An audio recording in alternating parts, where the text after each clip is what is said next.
And now, it's that time of the week once again. Welcome to the Departure Lounge podcast with your hosts, Tom Whittle and Steve Woldridge. Your ticket to the home of aviation podcasts. Sit back, relax, and enjoy the flight.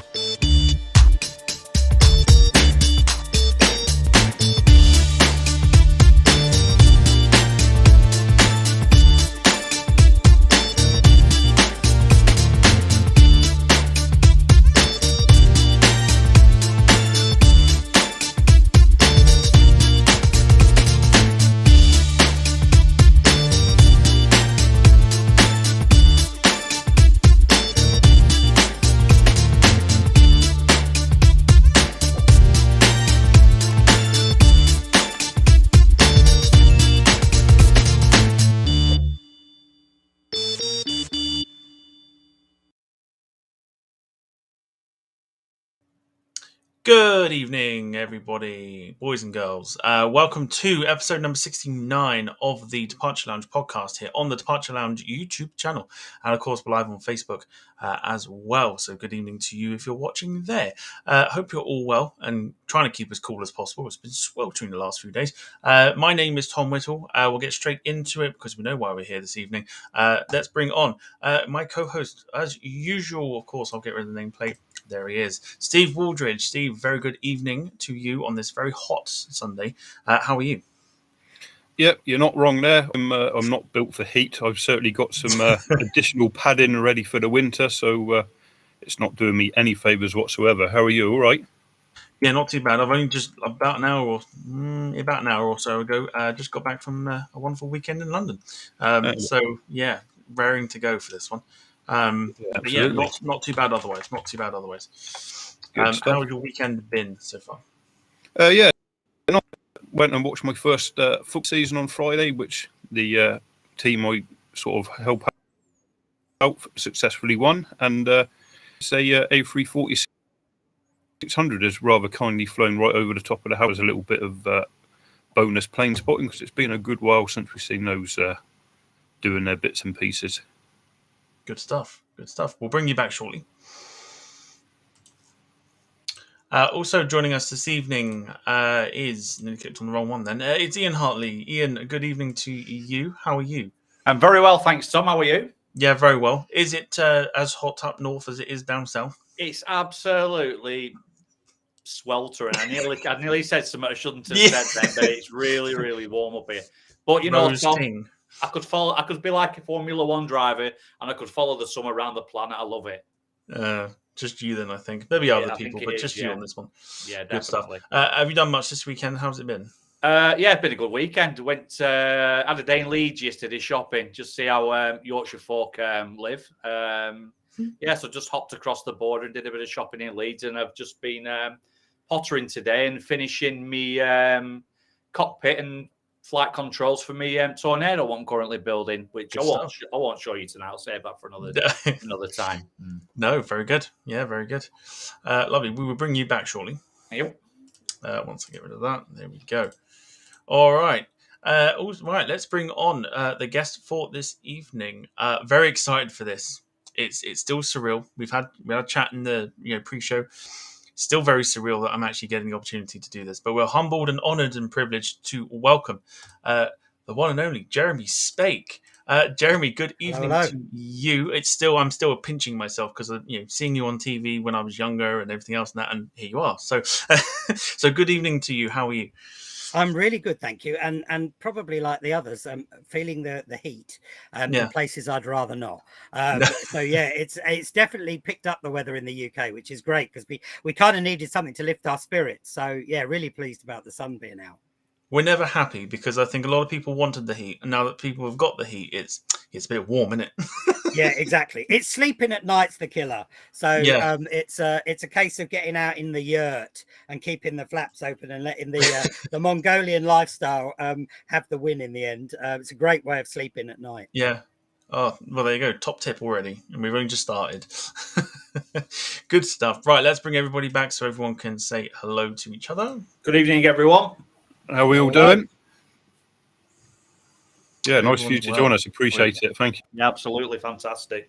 Good stuff. You're welcome, Steve. Right. Right, let's get into some housekeeping before we go onto the show. So we're on social media. You can find us on Facebook, Instagram, and Twitter. Those will come up at the end of the show, as well as not just that, Steve's and Ian's as well. They'll come up at the end of the show as well. So you can find us on there and keep up to date with everything that's happening.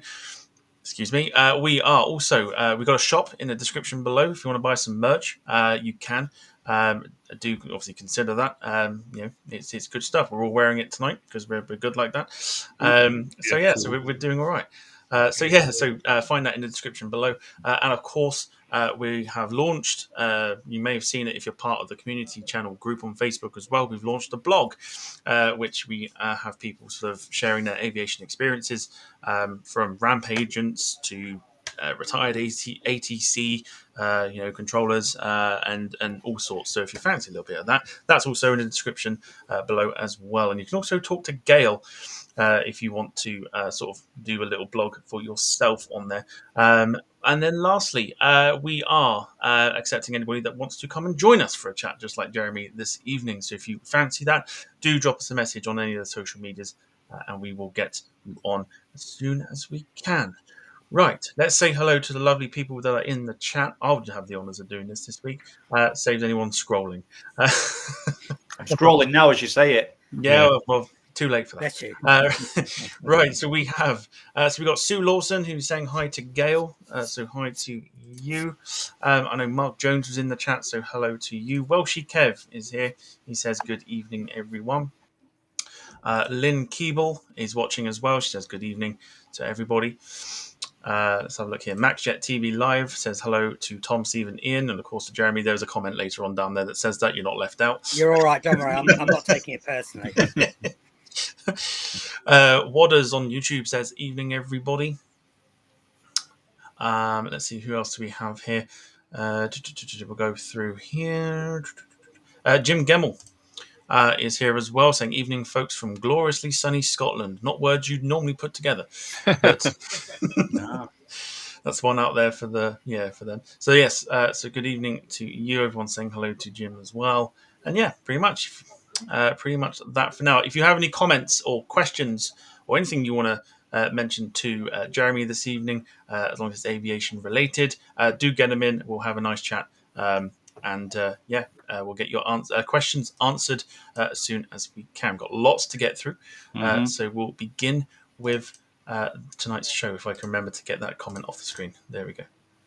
Get that off there. There we go. Lovely job. Right. So, yeah, Jeremy is with us. For everybody that seems to know him, you've been described as many things in the chat, and such as Mr. Aviation Royalty himself, and, of course, Mr. Aeroflot as well, because of your time on Airport. So we sort of dive into that to begin with for anybody that sort of remembers Airport back in the day. What was it like to sort of be told you're going to be part of a TV show? Well, it all happened by accident, really. 26 years ago, I'd actually received a promotion to go and be the director of training for Aeroflot, based in Krasnoyarsk in central Siberia. And I was actually super excited about it because I like to see people in aviation learning, growing, developing, and making it better for everyone. And so I got out there, and I suddenly got told that my replacement looking after the UK and the Western European stations was having a bit of a job, and I needed to go and help them. And I turned back into the man at Heathrow, and a producer walked through the door from the BBC the day I got back to the UK. And he said, I was with a friend of yours in Moscow making a film about the T-34 tank. And I said I was going to work on a new series at Heathrow about life in the busiest airport in the UK. And, she said, definitely go and see my mate because he's as mad as a box of frogs. And you'll probably get good quality telly out of him. Anyway, so he turns up, and I walked around with him, and I got some of my Polish team that worked for me. I said to them, right, you take him out, get him lost, confuse him, and try to put him off the whole idea of filming, because in those days everybody sadly, much like today, had a fairly strong opinion about what Aeroflot was. There was this vision of them, the stewardesses shaving their legs with a sickle and, basically giving really bad service, and nothing was safe. And it was completely the opposite to all of that. But I kind of believed that senior management in Moscow would have been super paranoid about, leaving me to my own devices, because if anybody's ever watched me, they'll know that it just comes out. It is what it is. And lots of people who participated in airport were people who always had someone from the press office standing next to them. Or you can't say that, or don't do that. Well, my guys just said, look, you're the bloke who runs the place, get on with it. If something you're not happy with, we'll discuss it with the BBC afterwards. And the rest is history, really. We did the first series, and I truly had no idea what was going to happen. And the first night it transmitted, it was a Thursday night just after EastEnders, and the then BBC One controller, a guy called Peter Salmon, he actually rang me in the day before the first show went out, and he said, you do realize that your life is going to change forever from tomorrow morning? And I said, oh, don't talk rot, it's just telly, isn't it? And the following day, no word of a lie, and this is the God's truth, I was in Terminal 2 and I was walking along, and I was literally being stopped by everybody. Oh my God, saw you on the telly last night. Amazing. Really brilliant program. But there was this really short guy in front getting quite agitated, and I had no idea what was going on. And it turned out it was actually Jean-Claude Van Damme was traveling back, having been on location filming. And he was walking through Terminal 2 on his way to Terminal 1 to catch a flight to Brussels. And his agent was with him. And he had to go and ask somebody who the hell I was, because he couldn't understand why everybody was talking to me, because he didn't recognize me. The series just went from there, and it just became so popular. And we moved from a Thursday night off the back of EastEnders to a Saturday night primetime slot.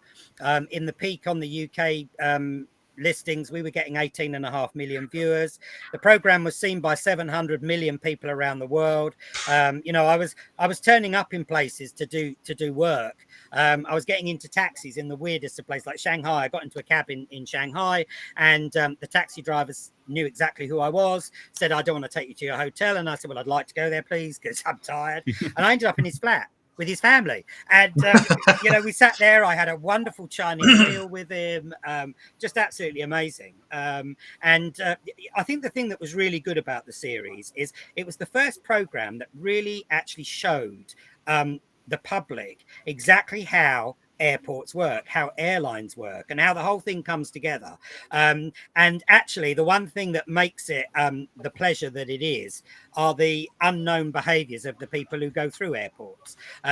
So it's fascinating for people to see their fellow humans doing something that now is an everyday activity, but they don't really understand how it all comes together. 25 years ago, if you'd said to me, you're going to have your Valerie Singleton moment and come back again, and we're going to do it all again at Heathrow, I'd have just laughed at you and said, don't be daft. But there we are. Fast forward to October last year, we were locked in extensive negotiations for a year with the BBC. They were begging me to go back, and I said, to be honest with you, I'm not sure I want to. But when we started talking about what we could do, the COVID thing was just such an obvious story. And I turned around and somebody like me, who's given 37 years of his professional life to aviation, it was an opportunity to actually start talking about what this has done to us. We've got amazing people in aviation, and even just the people who love aeroplanes, who go with their scanners and their cameras, and they popped up everywhere filming aircraft landing live and all this sort of stuff. That's just really good for us as an industry. So and that's why I'm glad to be here with you tonight. It's great that people are still really bothered and really interested in aviation. So when you were growing up, was it always the sort of ambition to get into aviation, pinpoint where the love for it started? 11 years of age. There were only two things I ever really thought I might like to do. One was to be a war correspondent, a journalist. I actually went and was stood in Moscow, of all places, and I was watching Ilyushin 62s taking off, and I just was absolutely blown away by the the magic of aeroplanes. And from that moment onwards, I was always going to work in commercial aviation. And the things I've done in commercial aviation, the places I've been, the people I've met, are just some of the nicest people on the planet. And the thing about aviation, and funnily enough, someone was tweeting this earlier today, it is a passion. It's a lifestyle. It's something that once you're in it, it's almost impossible to leave. I mean, I've tried 4 or 5 times, give it up, Jez. It's not good for your health. Go somewhere else, take up a new career, be a broadcaster permanently. But every time I've tried to go away, I just end up really missing the buzz. And I love a day when you go in, and I remember one very vivid day. It was December the 21st, 1997, at Heathrow. We'd had 3 days of just thick fog, nothing moving anywhere. And we were backed up with customers. They were literally coming out of every orifice and every corner of the airport. And I just said, look, we've got to get this. We've got to crack it. And we literally just stayed awake for 38 hours, just plugging away at getting people moving as the fog started to dissipate. And when we got to the end of it, nobody felt tired because it had just been one long adrenaline rush. It's a little bit like when the BA-38 went down at the end of the runway. I was literally, at the time, I was managing ticket desks and transfers at British Airways. And literally I was walking off, I just finished, and I was heading home, and somebody said, oh, one of our aircraft is sitting on the approach. I said, well, what are you talking about? They said, yeah, it's actually landed short. And all of our bleepers started going off for the emergency center. And within 10 minutes, we suddenly had 10,000 people standing in a queue. And I just said, right, everybody, roll your sleeves up, dig in, and enjoy, because there is nothing else we can do. And what was really bizarre, we got to the end of that day, and there were a couple of Germans that were stood in the queue, patiently waiting. And in the end, one of the ladies that was dealing with them, she said, oh, could I give her a hand, because she was having some problems with the ticket. And we started talking to them, and they'd actually been on the BA-38. Because she turned around and said to them, have you got any luggage? Because she assumed that they were just normal passengers that hadn't been disrupted, other than, finding that they couldn't take off. And when they said that they'd been in the accident, they were just so matter of fact about it. And, they kind of said, everybody's been really amazing. I said, well, I'm slightly surprised that you're even stood here in the queue. And they said, we just got fed up of everybody worrying and panicking about us, and trying their best to, do what they could to help us. We just wanted to get out and, sort of be normal again. So it is absolutely amazing. Yeah, no, fantastic. After the series sort of aired or during it, did the sort of customer perception change? Like, people were a little bit kind of sort of sweeter to you and whatever? Oh, I tell you what, I mean, I'm one of these sort of people. I just don't have time to be unpleasant with folk. We're not on this planet long enough to find a fight. And, I always used to say to people that, and certainly I say this now to my teams, there's only one thing we cannot fix, and that's somebody dead on the floor that we can't bring back. Everything else, there's a solution for it. Some of the solutions might not be popular, but inevitably they are. But the one thing that did happen, and it was fascinating, with Aeroflot, a lot of people kind of had those impressions of us. And then suddenly they saw that we were operating Airbus A310s. We'd got 777s coming onto the fleet, 737s. They got this bloke who seemed to know what he was doing, had a bit of a character about him. And we actually started to see a lot of British Airways gold and silver card holders coming across just to see if I was for real and it was for real. And we ended up with a guy. He was the CEO of the European Bank of Reconstruction and Development in Eastern Europe. Nice short name for a bank. And he always flew BA. He was one of their top card holders. And he flew with us once, and he came up to me afterwards and he said, I'm coming back. He said, because that was just amazing. People couldn't have been nicer. And he was a disaster. He always losing things. He'd arrive at the gate having left a suit carrier at security. He'd have left a watch and a phone at, the lounge. And we'd go around picking the stuff up behind him. And he said, well, BA wouldn't do that. And I said, well, we do, because actually we've got more to prove. Because, we had to work extra hard at being great at what we did. Yeah, no, absolutely right. Well, what we'll do, there's a couple of questions that we got in here, so we'll get to sort of the viewers' questions for now. One's just come in, which I think is quite an interesting one. It's from Jamie Wood. And he says, Jeremy, do you own any cool aviation memorabilia? If so, what is your favorite item? Oh my word! I've got so much. I mean, truly, I'm a complete hoarder, so I've got hundreds and hundreds of scaled aeroplanes. I've got aircraft canisters, Atlas carts, trolleys, you name it. I've actually got a set of dials that came out of a Tupolev 154, which happens to be one of my favorite aeroplanes, and they've been turned into a nice wall clock. So they tell me the time in different places. I think that's possibly one of my favorite memorabilia. That sounds really cool. It is brilliant. I mean, I would always say you can never have enough of it. I mean, you know, I used to drive the family mad.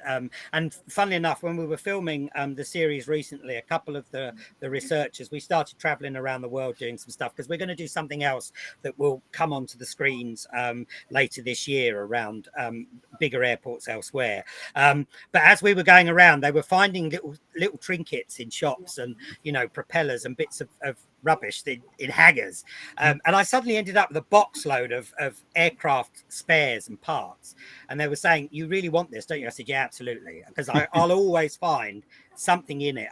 I think that the history of aviation is just mind-blowing. I mean, I'm involved as just a supporter with the Mosquito project, the People's Mosquito, and I'll tell you what, I'm not a big fan of military aeroplanes because I kind of don't like destruction, but the Wooden Wonder is just the most amazing aeroplane, and the fact that those guys are trying to rebuild something from the original plans and all the rest of it, when you look at when they find a piece of original Mosquito kit, it's just awesome because they're able to put it into that aeroplane, and that's stuff that you can't afford to ignore. I mean, I've got a couple of instruments from a MiG that you know, it kind of had to be done. I had a flight in a MiG one day. I was out in the Czech Republic with a couple of my friends who fly for the Czech Air Force, and one of them was a very keen beer and vodka drinker. So we had far too much to drink the previous night. The following morning, he says to me, right, we're off. We're going down to Kabeli. Anybody that's ever been to Prague will know Kabeli Airport. It's an airfield owned by the military, but it's got a fantastic museum. But there they've actually got some of their old test pilots. And this guy said to me, right, come on, we're going up in this MiG-15. And I felt quite ill, if I'm honest. But by the time I got off of it, I'd ended up with all these extra things that were just bits of flotsam and jetsam, which now sit in pride of place in my office. Oh, fantastic. Yeah. Oh, wicked. Oh, yeah, fantastic. It'd be nice to have kind of, you know, I've always wanted a window panel, just purely for the reason of either putting a clock in it or just a standard mirror. That's kind of the dream for me, is to kind of. And they do that now, don't they? I mean, the 747 stuff that's out there now, where there's so many of the marvelous jumbo have suddenly now, you know, gone to the graveyard. I tell you what you should do. If you ever go to the States or whatever, go to Victorville. Because Victorville is it's just a graveyard. And the guys that run Victorville, they love plane spotters and junkies for aviation. And if you sweet talk them nicely and there's something being broken up, they'll inevitably, because I walked away with a few windows out of an old United 767 one day, and they asked me what the hell I wanted it for, and I said, well, never mind what I want it for, I've got them now. And it was funny because every time I walked around, they actually in the end they said, you need to keep an eye on him because he's going to walk out with a whole bloody aeroplane at this rate. But yeah, I tell you, one of the things I keep meaning to do is to get some old ULD, so some universal loading devices, some AKE containers, and put them into like a block and turn them into some kind of art feature that I can sit in and enjoy a summer's day and really sweat. It's amazing what you can do with old bits of aeroplane. Oh, fantastic. Yeah, that's amazing. I'll just quickly jump in. Jack Rolls for the super chat there saying just something to pay the bills. Love you guys. Thank you very much. Very, very kind. I was going to ask Jeremy, there was a question here from Rob Brown, Plane Spotting, and he was asking about famous people being divas, or are they just normal everyday travelers? But also, what would you say in your time in aviation has been your most weird request, if you're allowed to say it on air? So I guess the truth is that there are some people in the world of entertainment who, just by the nature of the type of people they are, they believe the world revolves around them. And then you can get really surprised by somebody who's like a mega famous person who just wants to melt into the background. One of those for me was actually Robert De Niro. I saw him in Terminal 3 one day. He was trying desperately not to be noticed. I could see he was lost. So I went up to him and I said, "Don't worry, fella. I know you're lost. Where do you need to get to?" And I said, "Come with me." I said, "And I'll take you back this way. Then you're not even going to see anybody." And I took him and I put him into the lounge for the airline he was traveling with. And they were all going, they actually said to him, "You do realize that bloke there, he's famous." And I'm going, "Hello, this is Robert De Niro. Who's interested in little old fat me? It's just, I'm just helping the bloke find his lounge." And then you get, people like Mr. Hasselhoff who cannot help themselves. And it's like, everybody stop, notice me. And it's like, actually, we're really not that bothered, fella. I think one of the things that's fascinating about the world of entertainment is that actually it's a job. And so people talk to me about, what's it like being a celebrity? And I said, well, I'm not a celebrity. I'm an aviation bloke who appears on television, doing things that he's really passionate about, wanting to keep it real. So I really do. I like people who turn up and just want to get on and do their thing, not be a nuisance to anyone. I mean, Quincy Jones, I didn't even know who Quincy Jones was, and anybody that loves music knows Quincy Jones. And it was ironic when we were filming Airport, because the sound engineer said, "You got Quincy Jones on this flight to St. Petersburg?" And I said, "Yeah, well, that's fine, whatever," because I had no idea who he was. And they brought out one of these music magazines, and sure enough, there's Quincy Jones on the cover. And he came up the stairs, and we were still cleaning the aircraft, so there were rubbish bags everywhere. And I made him step over these rubbish bags. And the camera crew go, "Oh my God, you bags of rubbish." And I said, "Well, he can stand down there if he wants, but I'd rather he came and stand and made himself comfy." And then they showed me this picture of this magazine, and I went up to him and I said, "Oh, I'll have to have a word with you here, Mr. Jones." I said, "Because it looks like you've been airbrushed." I said, "Surely you're not going to allow them to do that to you." We just had a really lovely chat. And after that, I just walked away, and everyone was going to me, "Did you really just say that to Quincy?" And I said, "Yeah, I did," because I looked at his picture on this magazine and I couldn't get my head around it, because he looked amazing in this picture, but he looked like he'd had a rough night. And I guess probably, I think the weirdest thing I ever got asked to do, and it's a strange story. I don't even know we managed to get it into the series. The Russian embassy had called me and said one of their staff had a major accident in a car, and that they needed to be transported on a stretcher. And the idea of asking St. Petersburg to fit a stretcher to this aircraft, well, it filled me with dread, if I'm honest, because it wasn't something that was a norm for them. If it had been Moscow that they were going to, that would have been absolutely fine. But bizarrely, in those days, the operation in St. Petersburg was a completely separate company. It was Pulkovo, which is the name of the airport there. And so they operated Aeroflot flight numbers, and so we looked after everything. But when I rang them and I said I need a stretcher, and they're saying, "Yeah, that's fine." I said, "Yeah, so you're going to fix it across these seats, we'll block them, you can." Anyway, so I imagined when this aircraft arrived that it was going to look like any normal stretcher I'd ever dealt with, that's screwed to the seat, it's nicely secure, it's not going anywhere. And it was like when it arrived, the engineer, he called me and he said, "Oh my God, you better come down." I said, "What's the problem?" He said, "No, seriously, come and look at this. It's like, oh my God." And he just kept going, "Oh my God," on the radio. And I'm going to him, "Seriously, you're beginning to disturb me now, Igor." And he says, "No, come down here, because you are going to just kill yourself." Anyway, so I get down there, and it's like something out of bloody MASH. It's literally like an old string Hessian thing with 2 bits of wood. And it was literally just laying on the floor. And I said, "What's that?" And they said, "That's the stretcher for the guy from the embassy." And I just went into this cold sweat panic, because I'm like, "You seriously can't do this." But what made it so funny is the ambulance arrives at the side of the aircraft. This dude gets out and just walks up the stairs. He didn't even need a stretcher. So I think that's possibly the worst experience I ever had, because I psyched myself up all week, because the man in the embassy who was responsible, it was a really lovely guy, salt of the earth, and he kept saying, "Oh, he's very important, we're very worried about him." And it was like the day we lost Gary Kasparov, the chess player. We lost his bag, and I lived that bag for weeks and weeks. "Where's the Kasparov bag? Where's the Kasparov bag?"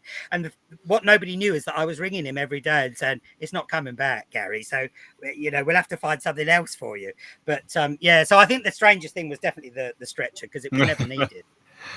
Yeah, absolutely.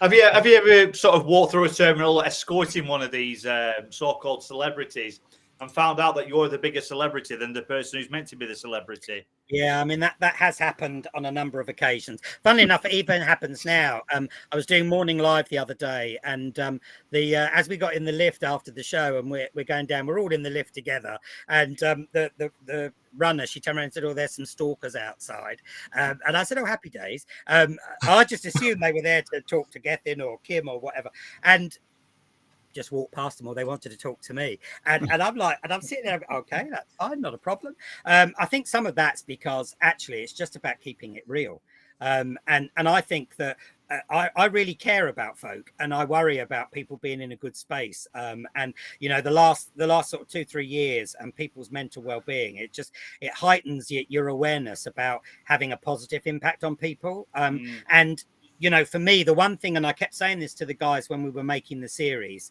I would have been absolutely mortified if anyone that had been in the series that we put out this year hadn't been comfortable with the content. And I kept saying to them, listen, I'm a seasoned, person. I understand how this works. I also understand the industry I'm in. For these people, they're coming to this fresh, cold, hungry, depressed, tired, fed up with the Wuhan. It's the first time in the entire world ever knew where Wuhan was. Yeah. And so, I kind of kept saying to them, we really got to look after these people. I just want this to work out really well for them. And actually, the response from people who contributed all the way through to my aviation hero, to Walde, the former CEO of Ethiopian Airlines. I call him and catch up with him because he is an absolute star in my eyes. I sat and said to him, how did this all pan out? And he actually went to the airline in 1985, same year I started, and so we're kind of sitting there talking about all the things we'd seen, and so you're right, you walk through and people have a perception of what stardom is, but actually it's just about being real. And and I think that everybody that's here listening and watching this evening, they're all people who love aeroplanes. And actually, when you stand in any airport, big or small, I don't know how people cannot be absolutely mystified and amazed at the wonder that is, throwing people in this metal tube up into the air and sending it where it's meant to go, and 99% of the time it goes where it's meant to go, and generally with very little hassle, it is still an amazing industry to be in despite our challenges today. No, does it surprise you how much longevity Airport had? Like it aired in 96, and then it still had such a cult following up until the re-release. It sort of took you off guard a little bit. I have to say, back in May, the BBC and the production company said, right, we're gonna have a party the night of the first episode. And I said, well, you're on your own if you are. And the commissioner at the BBC said, what's that about then? What we said to you, Jez? And I said, so the way this works, I do not like watching myself at all, because anybody that looks in the mirror sees what they want to see. So we all delude ourselves about who we are and how we sound, and we imagine that we're either 300 kilos lighter and not sweating like a pig in a box, and all this sort of stuff. So I was really super conscious, and it's weird because the one thing that I was concerned about is everybody watched Airport, and it was such a huge phenomenon, and everybody really loved it. And I kind of thought, I'm 25 years older, I'm 25 years wiser, I'm probably less fun nowadays because I've got a lot more serious stuff I need to be bothered about, and I kind of had this fear that actually people were going to see it and think, oh my god, what happened to him? He's got absolutely no hair at all now. And it's the stress of life. And it was funny because the thing that shocked me the most, and you'll have seen it, we flew over to Dublin. My previous association with Aer Lingus was very, very close. I love them as an airline. They have their challenges, but what a fantastic group of people. The Irish are a unique bunch, and I absolutely love working with the Irish. They turn even the most miserable day into a fantastic crack and just get through it. And when we arrived in Dublin, I was introduced to Captain Louise Gilroy, and her and I just became an overnight friendship. And we'd gone into the flight sim, and I can fly an aeroplane, and I'm sitting in the sim, and I'm saying, listen, I can't make this look easy because this has been COVID, we're all in here struggling. And so I got really unstable in the approach, and I was working really hard to be in an unstable situation because I thought I just can't be unfair to them because they spend all of their life doing that job. And I love what I do. Anyway, so she said, yeah, you better go around, and I just did a textbook go around, and she just looked at me, she said, well, that was a mess up, you made that look really easy. And I said, oh, I'm sorry about that. But they then got asked by the director whether or not I'd got the job as a pilot, and of course they told me, I said, no, forget it, hopeless, hadn't got a clue, he was unstable, it was a terrible approach, la la la la la. Anyway, so I then walked off feeling quite dejected. We were chuckling to ourselves, but we then flew with them 2 days later into Heathrow, and when we landed, they actually presented me with my Aer Lingus wings, and it just absolutely took my breath away. I had to walk off the aircraft, and the cameraman came running after me. He said, you're right. I said, no, I'm really not, I need time.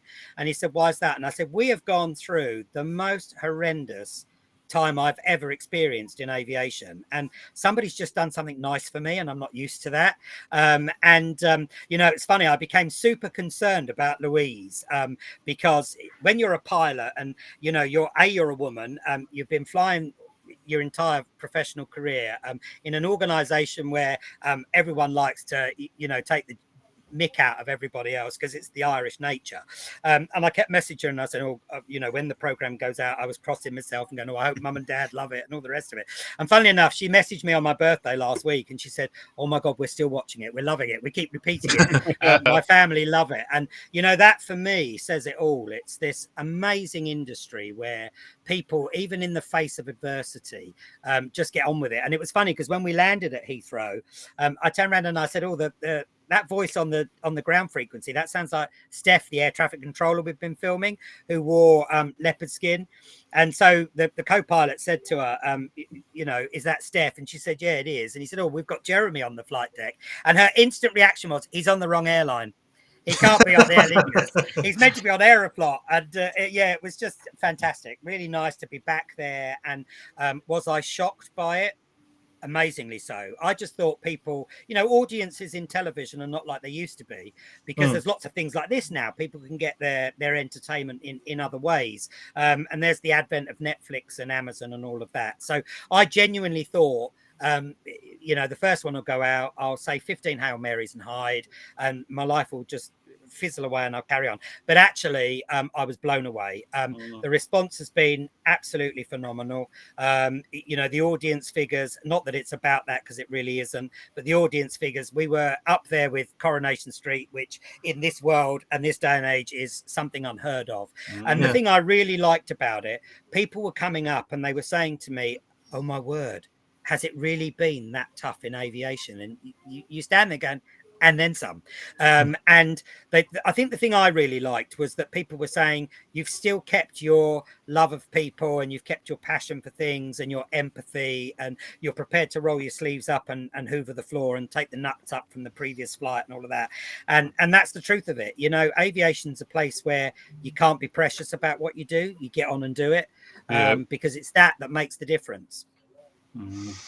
Was your sort of with a tinge of sadness, because we saw you in was it T4, I believe, and you could see that it sort of had bothered you that the whole terminal would have been shut down. So was there sort of other cases where you kind of felt like a little bit kind of dejected by it all?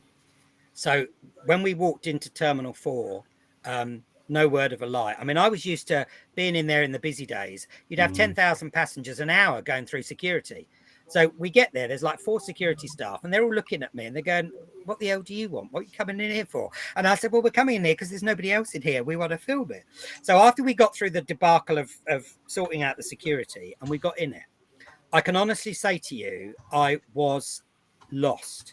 completely and utterly lost. And I stood there, and the cameraman was somebody who didn't know very much about aviation. I obviously corrected his behaviors, educated him, and he stood there with me, and we were in that Costa branch airside, and I just said, this is horrendous. This is absolutely unbelievable that I'm standing in, you know, what used to be the world's busiest international airport before Dubai. I said, I'm standing here and there is nobody. It's just you, me, and the runner. And I actually had to stop, and we sat for about 45 minutes while I tried to work out how I was going to tell something that was actually really distressing. You know, I make no bones about it. I am enormously passionate about aviation. And when you walk into a place that you have been in, that you've worked in, that you've been used to kind of battling your way to get through to a departure gate because there are so many people in your way, and suddenly the shops are shut. You know, the caviar house is all covered up. Harrods don't look like they're coming back. You know, the airline lounges are shut. And it was just eerie. And I felt, I don't know if you remember, back in the 80s, British Airways had an ad campaign that kind of said, where's everybody gone? And they'd all gone off on a British Airways holiday. And the advert itself, you used to see this sort of desolate street with a tumbleweed rolling along because everyone had, you know, got on a plane and gone somewhere nicer. It felt like that. It felt like, you know, I was kind of half expecting, you know, somebody to, like Bruce Willis, to appear, and I was suddenly going to find myself in the middle of some sort of Die Hard thing. It felt apocalyptic. And you just, if you'd said 3 years ago an entire airport was going to be mothballing terminal buildings, you'd just be talking nonsense. Never going to happen. What were your sort of thoughts? What were going through your head at that point where you said you sat down for 45 minutes? You're obviously thinking about what's been going on and what's happening, and sort of where were your thoughts towards like the airport and towards the airline industry at that point? Devastating, really, Ian. I mean, I sat there, and you know, people said to me back in March 2020 when it started to look a bit dodgy, and I said, do you know, if this really does kick in the way I think it's going to, we're going to take 10 years to get out of this. And they were going, no, don't be ridiculous, we'll be fine, we'll be back to normal in a few years. And you know, it's funny, when I sat with John at Heathrow and he said, well, we're talking about 2023, I said, no, forget it, mate. 2026, 2027, and we'll still be arguing about whether it's actually going to be 28, 29. I actually sat there thinking, here's an industry that I've devoted an entire lifetime to, that even though everything is more difficult nowadays, the customers are more demanding, it's still a great industry. And I literally sat there and it felt like losing a child. It felt like something that I was just so passionate about suddenly vanishing in front of our eyes. And no word of a lie, when we sat watching the rushes at the production company, the creative director at Wonderhood, amazing woman, she sat there and she said, you and I are going to watch them on our own. And I said, why is that? She said, because I know it's going to affect you. And I said, right, fair enough. And I actually sat there crying at some of the stuff because, you know, I was sitting there and I was thinking, this is just surreal. This is just, you know, and I was meeting up with old friends. You know, I met some of the guys at Virgin that I'd worked with in the years gone by. And, you know, we're there, and the pair of us, Emma, bless her, I mean, she was absolutely beside herself. And we did the twin takeoff at Heathrow. And that morning, right up until literally about 10 minutes before it happened, there was no guarantee that they were going to do it because Nats had got major concerns. You know, it's something that had never been done before, you know, simultaneous takeoff, particularly as they were both heading in the same direction. They clearly had got different standard departures from Heathrow, but the logistic to make that happen. But we stood there, and as those aircraft lifted off, we suddenly felt like, yeah, this is it. We're going to get through this. We're going to come out the other side. And then, of course, we get this new strain of the Wuhan, and suddenly we're back in this whole world of no one's going anywhere. So we had kind of like a stop start affair with it. And I sat really trying so hard to make sure that what we showed on the television really educated people about how tough it had been and the impact that had had. I mean, you'll all remember Sharon, the supervisor for trolleys in Terminal 3. I love people like Sharon.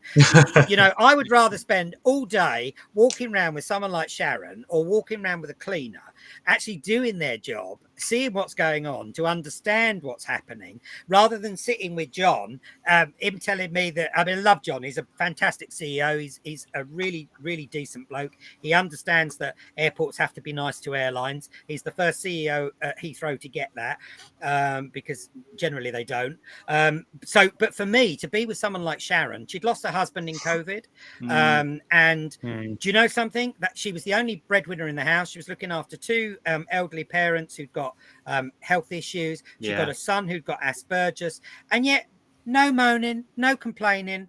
And you'd say to her, right, what's the target for today? Nobody's to be without a trolley. And, you know, we only ever notice people like that when we can't find a trolley. So it was being able to show people like Sharon and the amazing things that they do to keep an airport moving. That for me was just so humbling and gratifying. I mean, we sat outside Terminal 3 and you'll have seen, we started talking about her husband. And at the end of it, the pair of us were sitting there having a blub. And I said to her, this is no good. We can't be showing this on telly. And it's funny, when we sat and watched it back, I kept saying, she really has hit me hard, because she's just a really decent human, and I like decent humans. And I try my best every day to be a decent human. So when I meet people who are decent, I will literally bend over backwards to help them. And her son is super obsessed with aeroplanes. So we've got a little bit of a surprise for him coming up later in the year. We've got him a flying lesson, and he's gonna spend some time with some pilots who also sit on the spectrum, and reassure him that he can achieve his dream. And if I did nothing else in that series, it was making that happen. Yeah, that's brilliant. I think when you watch this series in particular, it's very easy during this time to go, oh, the airlines have suffered, and then it kind of stops at that thought process. But what you showed is it affects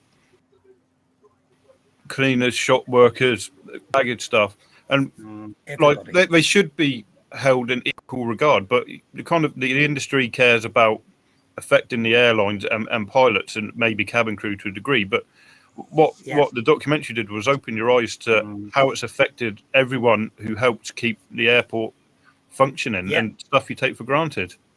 Truly, Steve. And if you actually look at the surrounding area of a place like Heathrow, you'll have, you know, upwards of 200,000 people engaged directly in the activities at the airport.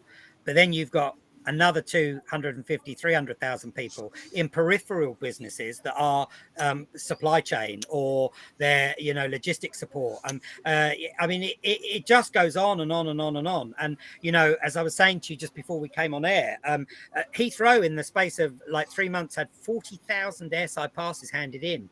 And that was because there was just nothing for these people. And they were everything from, you know, baggage handlers to people who worked in the animal reception centre to, you know, the people who literally drive around picking the rubbish out of the bins and taking them to the incinerator the other side of the M25, to the people who look after the environmental impact of the airport. And, you know, because it's got a river that runs around the airport to help with the environmental challenges that aviation brings. But you're right. And it was actually time for the world to realize that actually aviation, you know, I've got a lot of great friends that are pilots, flying myself.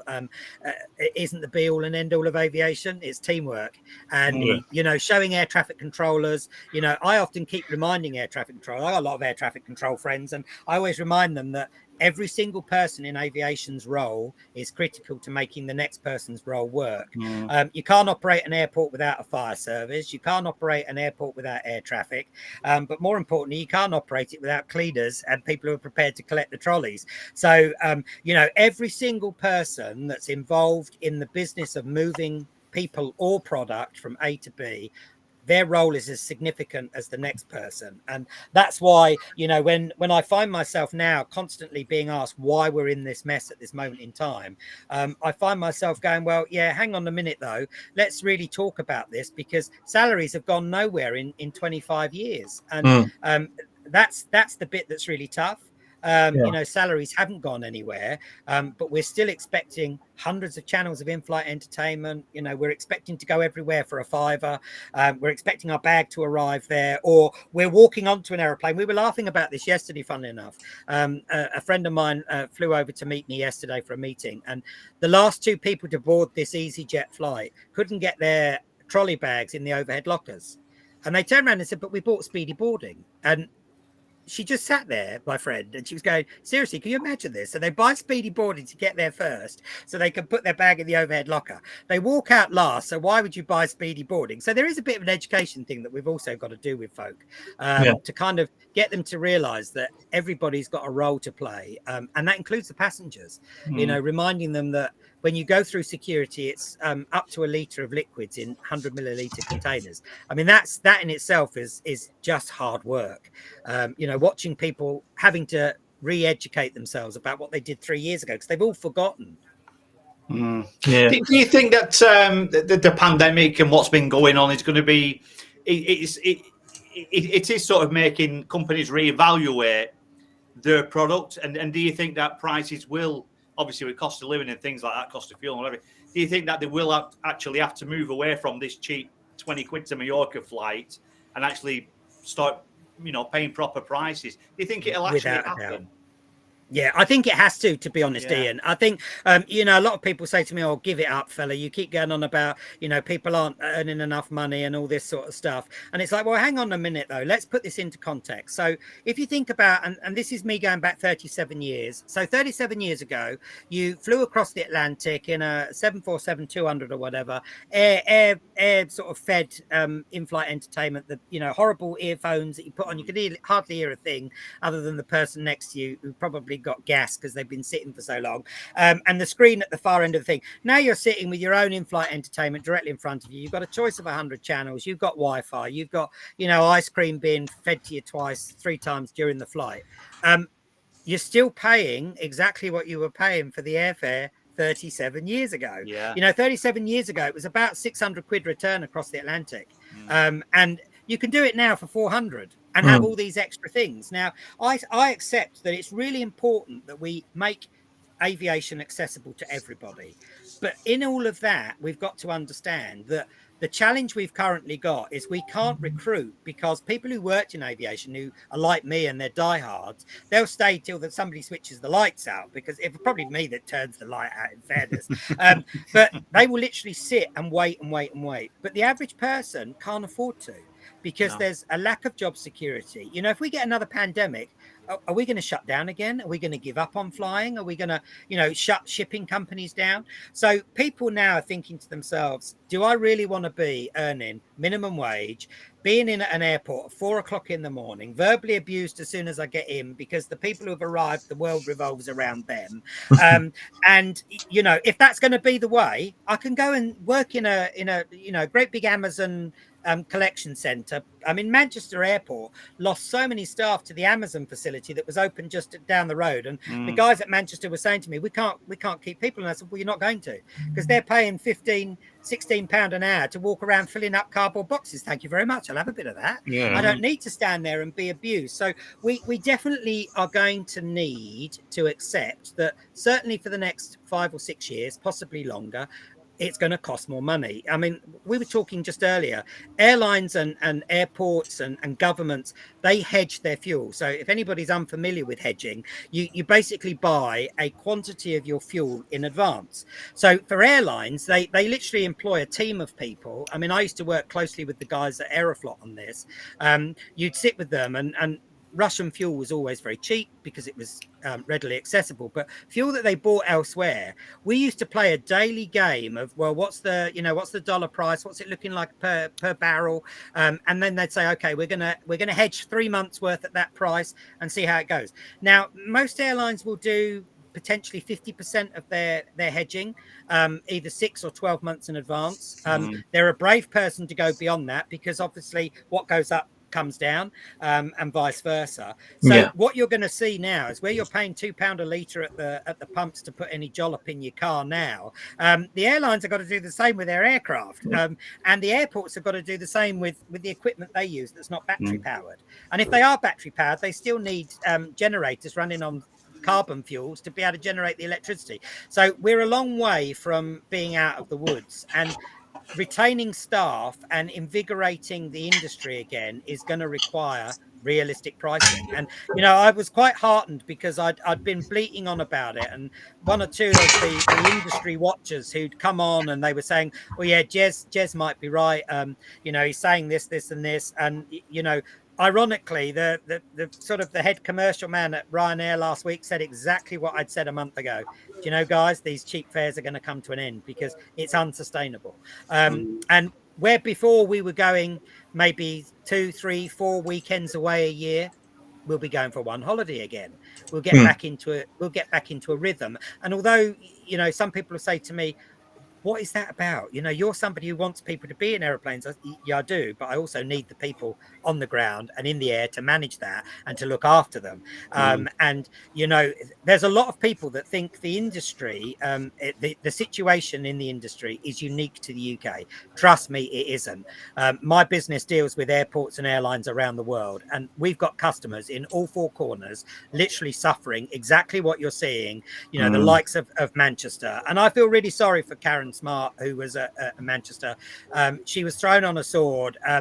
She could not have dug her way out of that mess, because it's something that had come about simply because I'm a rational human being who's got a family to feed, a mortgage to pay. Do I really want to stand in a job that may end tomorrow? And until we stabilize that, we're not gonna get to a good space. And the customer, ultimately, it's like anything. It all comes back to whoever's paying for it. And, I'm a consumer in the same way that everybody that's watching this is a consumer. So when I pull up at the pump, I literally did a drive down to Devon to catch up with some guys at Exeter yesterday. And I'm literally driving along, and I found a garage that was selling fuel at 181. I nearly fell out the car because it was like every station I've been driving past to that point had been £2.06 and all of this. And I literally got out and I went up to the bloke and I said, "You must be rushed off your feet." And he said, "Funny, quite a lot of people have said that." And I said, "Because your fuel seemed, I think there might be something wrong with your pricing, gun fella. But don't change it till I've filled up. So I filled the car up." But that's the truth of it. We're all going to have to, unfortunately, tighten up, sharpen up. And I think this is why I was saying to you just before we came on air, one of the things that's really important is, as an industry, we've got to stop fighting with each other and start working together. We have got to say to each other, do you know something?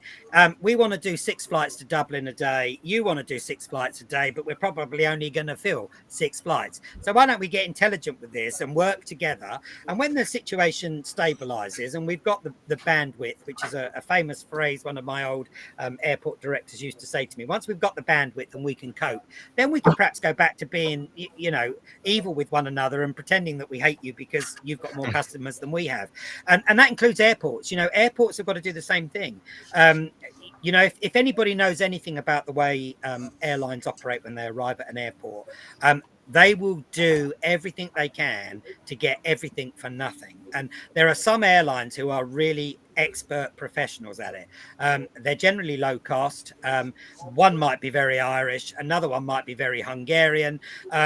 They arrive in places and they're practically raping you, saying, "Well, we're doing you a favor. Look, you make the shops great, and these people will come."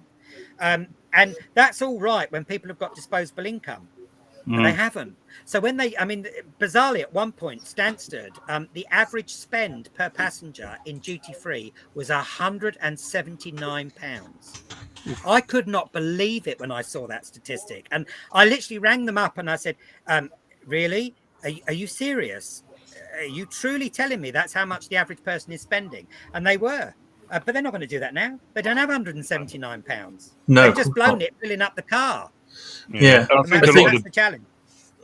I was thinking, you mentioned about the sort of Manchester and places like that. We had a question earlier on, which I think will tie into sort of that sort of little notion just then from Rob Brown Plane Spotting, who sort of wants to get your thoughts on sort of the big delays that we're seeing at UK airports at the moment. Is it sort of coinciding with everything you've sort of just said in terms of like staffing levels, fuel, and everything else? And obviously, like you say, it's a massive component. I'll tell you one of the things that's really interesting that a lot of people are not noticing is that anybody that knows anything about aviation knows that Europe's a busy place. The skies are busy, and for it to work efficiently, there needs to be X number of qualified air traffic controllers sitting in each of these air traffic centres, and the flow that comes into and out of airspace is governed by how many air traffic controllers you've got on shift. So actually, a lot of the last minute cancellations that have been happening have been caused by insufficient numbers of air traffic controllers being available. And of course, the average person who's sitting at an airport getting a text message after they've checked in and they're sitting in the departure lounge that says, oh, by the way, you're out of luck. They don't understand that. So it's like a perfect storm. So, you know, you've got teams of ramp staff who at Heathrow, I've got a friend there, you know, there's like 3 of them trying to deal with 4 wide-bodied aircraft. Forget it, it's not happening. So it's a general lack of staff. It's a lack of facilities to make that happen. You know, the ground times are being extended because there aren't the people to unload. I mean, you'll have all seen there were people applauding some of the pilots at Play, the Icelandic low-cost airline. He got out and walked down and started loading the bags, and I thought, all good on him. And there's been other pilots that have done the same thing. He almost caused a tsunami effect, and everybody, all the crew were suddenly forgetting that they're pilots, and they were actually engaging with the business of getting their aeroplane away on time. So it is a general problem. It's not unique to the UK. Every time I do, you know, any broadcasting at the moment, you know, people are saying to me, is this unique here? And it's like, no, I was in Amsterdam, witnessed exactly the same thing, stood in Vienna with the CEO there, great guy, Julian. And, you know, he's saying, look at this, we've got the same problems. I say, yeah, it's the same everywhere.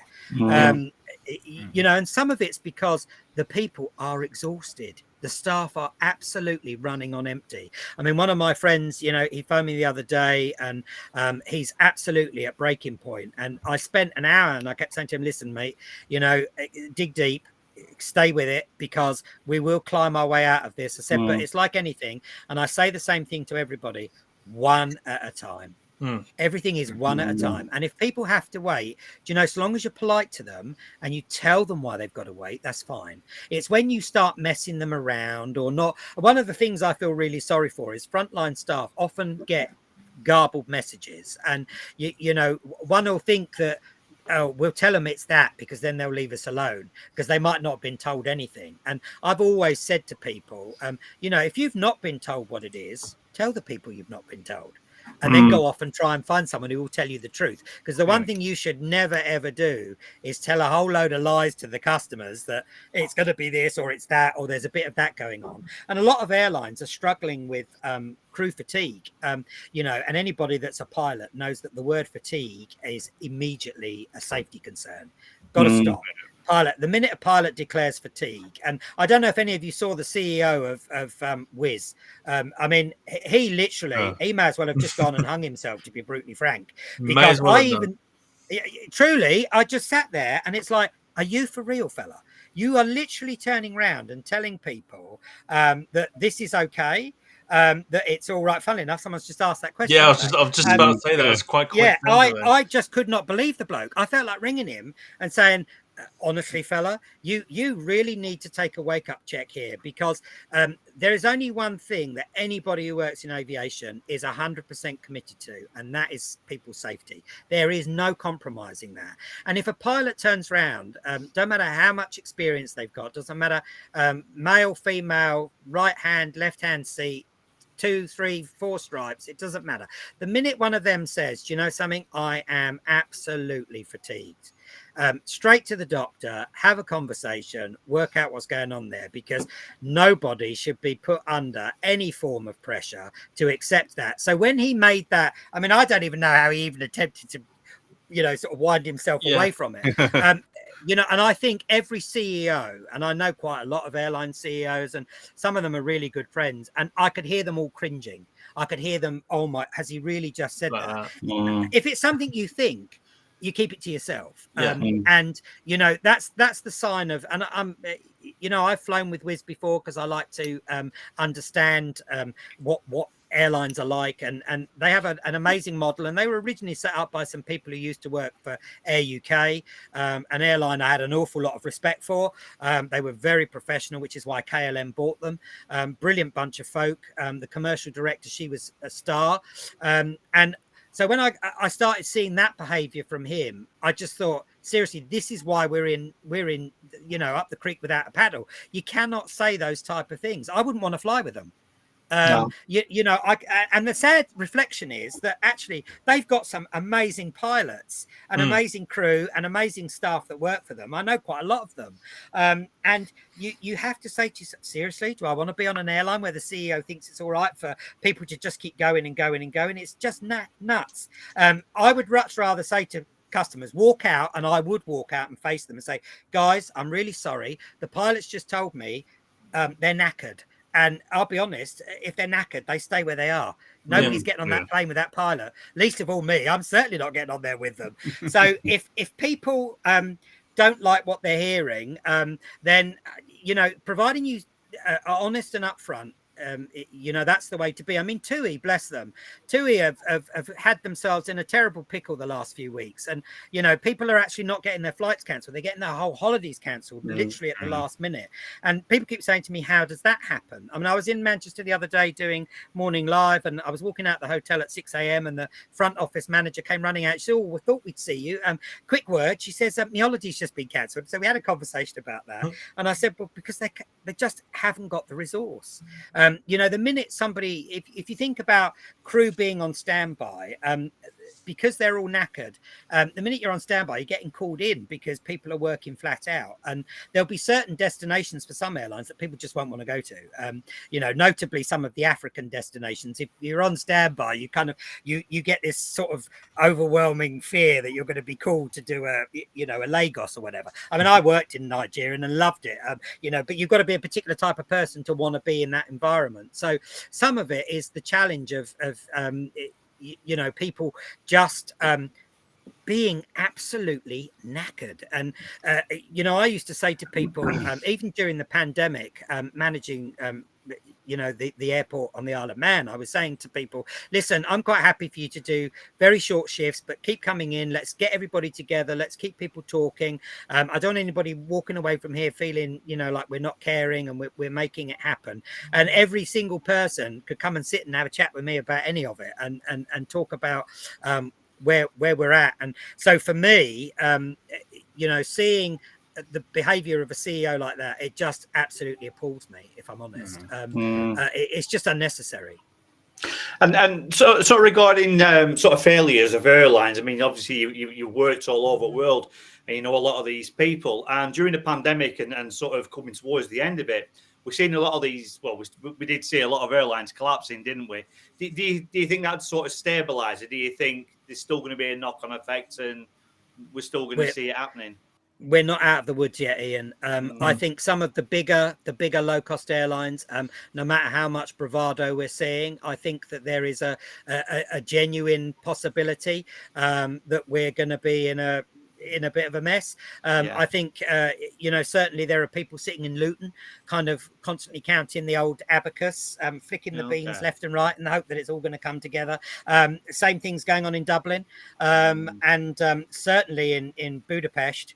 You know, they're sitting there. And I mean, some of the things that I look at, and I look at some of the sort of the stories of the new airlines that are emerging. What we've got to remember is that aircraft leasing prices at the moment are a bottom rate. They're giving them away because the metal's sitting on the ground. And that sort of then has the sort of flip to that is that whilst the fuel might be high, actually the hourly rate on these aeroplanes is pretty good. So the numbers kind of make sense at this moment in time.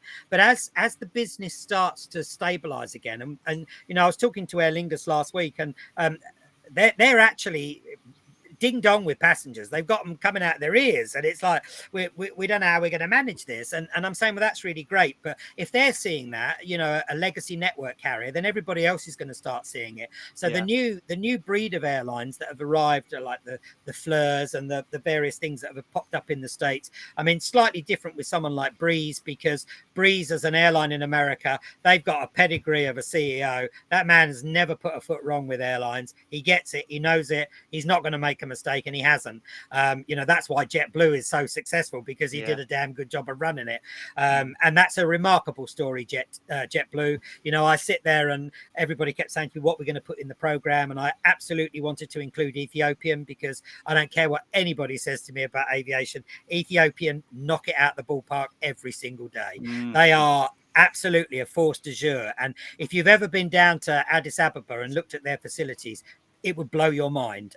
It's world class. And JetBlue, lunacy. Who would start flying across the Atlantic in the middle of a pandemic with no beggar wants to travel? Actually, a great recipe though.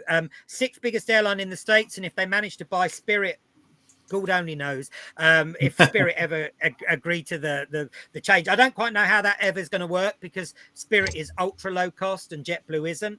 JetBlue have got some really good touches, but that transatlantic journey I did, I mean, I'm an old cynic, and Maya, who's the GM for JetBlue, good friends with Maya, and I phoned her and I said, right, we're going to have a go on this, girl, and I'll see what I think, and if I don't like it, I'll tell you. And I got to New York, and she rang me and she said, what was it like? I said, damn you, woman, it was good.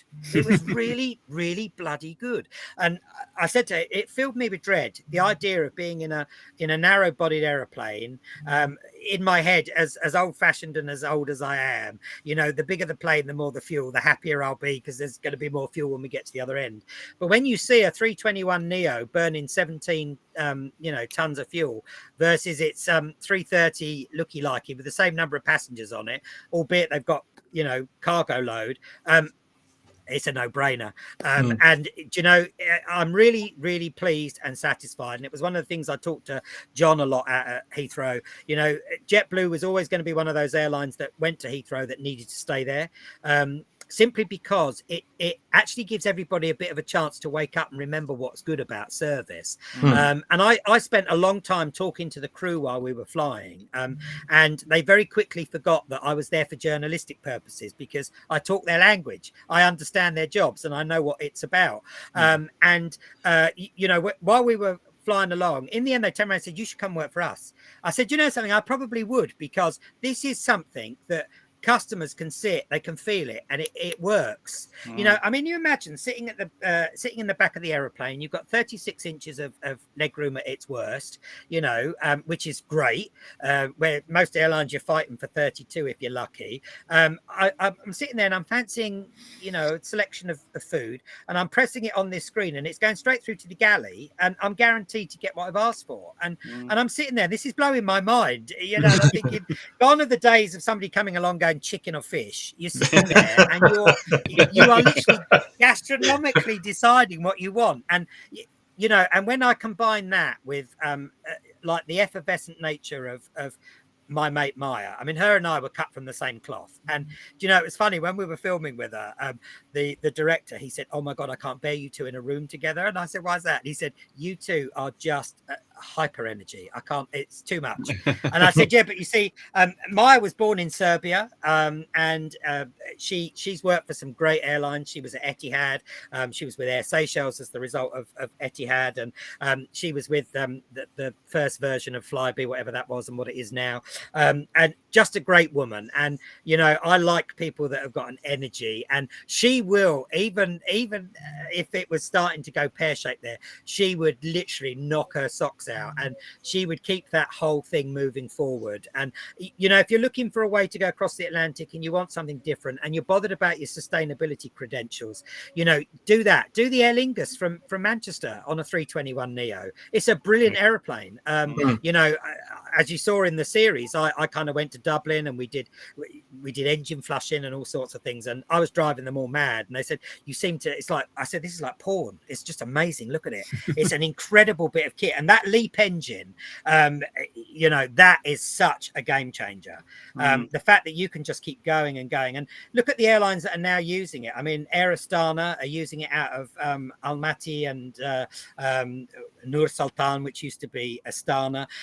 You know, they're flying up to Europe with it non-stop. You've got Kuwait Airways using it into Manchester. You've got Jazeera using them into Heathrow. So it is a game changer, and the thing that's so good about it is you don't need the volumes of passengers. No, because it's economically a brilliant aeroplane. I mean, they can operate the Neo. JetBlue can operate the Neo across the Atlantic with a 40% payload, and it will sort itself out. So, you know, if you take the law of averages across the year, you're probably going to get 60 to 70% load factors riding the rough with the smooth. You can just keep doing that. You know, you really can. Yeah, it must be quite interesting, sort of, especially going from, let's say, like the classic sort of thought of, you know, you could never get an A321 across the pond and stuff, and now you've got Airbus that have launched the Neo. I think, for me at least, I didn't think the Neo was going to be that sort of thing. I thought it was just going to be like a, you know, like an updated version of a successful plane, and then you see all these airlines, JetBlue, Aer Lingus, and that, going, yeah, we'll throw them across the pond and Truly. stuff. And you think, really? And then obviously Airbus have now released, or, you know, they've got the first flight done of the XLR, which we spoke off screen as a huge game changer for those that don't want to be operating A330s on, you know, these sort of ultra long routes, when really you can do that in a smaller plane and still get a really good sort of efficiency. Do you know that? Absolutely. But the thing that really does so much, to be honest, is the regional airports. So if you think about that, Tom, you know, somewhere like Newcastle or, you know, Leeds, for example, Leeds being able to have a 321 take off from there and take you across the pond and, you know, not have to stop for fuel. All of that stuff is game changing. And, you know, eventually when the Airbus 220 finally realizes its true value, the 220 is an amazing piece of kit. You know, the Canadians, when they designed that aeroplane, they did an amazing job of it, and that aircraft can go with 140 passengers non-stop from London City to New York. And I keep asking myself, why is nobody doing it? Because trust me, that's the future of aviation. I think that you're gonna see this kind of renaissance with some of the regional airports. And I keep being asked, you know, if you're not going on a long haul flight, try and find an airport near home that's regional, that's got destinations that take you where you're going, because you've got more chance of that happening with no hassle than you have trying to get into the melee of airports that really want the long haul flying, because that's good for business, because the volume is what will get the shops busy again. So, you know, somebody said to me the other day, they wanted to go down. It was actually the BBC team up in Manchester, and there was a whole load of them talking about it. I said, that's fine, go to Leeds Bradford, book a Jet2 holiday, everything's sorted, you'll get there, because he's not going to want that to fail, because it's his base, and you know, he's a very, very dogmatic leader, you know, and he's good at what he does. You can't take it away from him. And I think what you're going to see is that Neo and the XLR in particular, that's going to open up routes that previously no one was interested in, because you couldn't make it work. And you're going to start seeing some of the lesser known stations, and Aer Lingus are already doing it with some of their stuff on the eastern seaboard. And if they can get back into that world, it's going to be exciting again. You know, people are going to be able to go to places that they wouldn't have dreamt of going to, but are now possible because technology is enabling that to happen, and to be burning less fuel, and to be, I mean, the thing I liked about JetBlue, and it's not an advert for them because I don't work for them, but the thing I liked about them is that they've put a lot of energy into all of the sustainable things that go in around the aeroplane. So like the amenity kits, it's all bamboo, or it's this, or it's that, and everything that they did was in a disposable fashion, or it was, you know, recyclable really easy, and that's what makes a difference. You know, when you look at some of the things, it's funny because Mark's just made a comment about Qantas and that long stuff they're going to do with the A350. That's massively game changing, because actually every time you descend and climb, you're burning more fuel, you're impacting on the environment. So if you can go non-stop to Sydney, as much as some people will be filled with dread of that as a concept, it's great because it's efficient, it's a lot friendlier for the environment. it just means it's game changing again, and it's all thanks to the amazing technologies with engines primarily. Yeah, I was going to ask you about that, about like sustainability within these new aircraft. So you think that the airline industry is heading the right way into sustainability and things like that, and also with like you said, with the 321 Neo and things like that. Do you think this will actually breathe new life into places like Leeds, Bradford, and to Bournemouth, and to these smaller airports as well? I really hope so. And I think because, at the end of the day, we talk about congestion, and, there are great people who I went down to Nats at Swanwick, and I had a great few days with them. They're a really nice bunch of folk. And we were redesigning airspace, the upper airspace over the UK.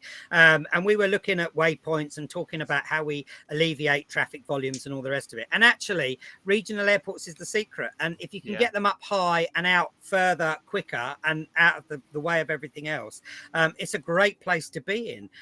So yes, I do think that new technology and the ambition to look at alternative fuels. I mean, the hydrogen thing is going, sort of viral in a lot of places. And I keep reminding them, actually, if you go and do a bit of research, you'll find there was a Tupolev 154 that was kitted for hydrogen, and they did a load of tests and all the rest of it.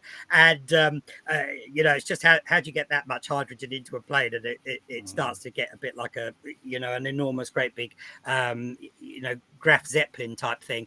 But these things are really important, and the world is a fragile place, and we all want to leave a legacy that's a sound and tangible one. I mean, I'm really super excited to see what the guys are doing in the UK with the that Dornier 228, where they're going all electric with it. And I keep looking at it thinking, oh my God, that's great. Imagine that. And being able to fly short distances under electrical power, that's great for business. Long haul flying, I don't know, they're going to be some fairly large batteries, I would have thought. And although technologies, and it will take, and that's a big stretch of the imagination. But if you think about it, it's only just over 100 years ago that we were putting bits of string and balsa wood together, saying, this is nuts, this is never going to last. And here we are now talking about, we spoke off air about boom and that, and what's that going to look like. And there's definitely room for lots of exciting things going on in aviation.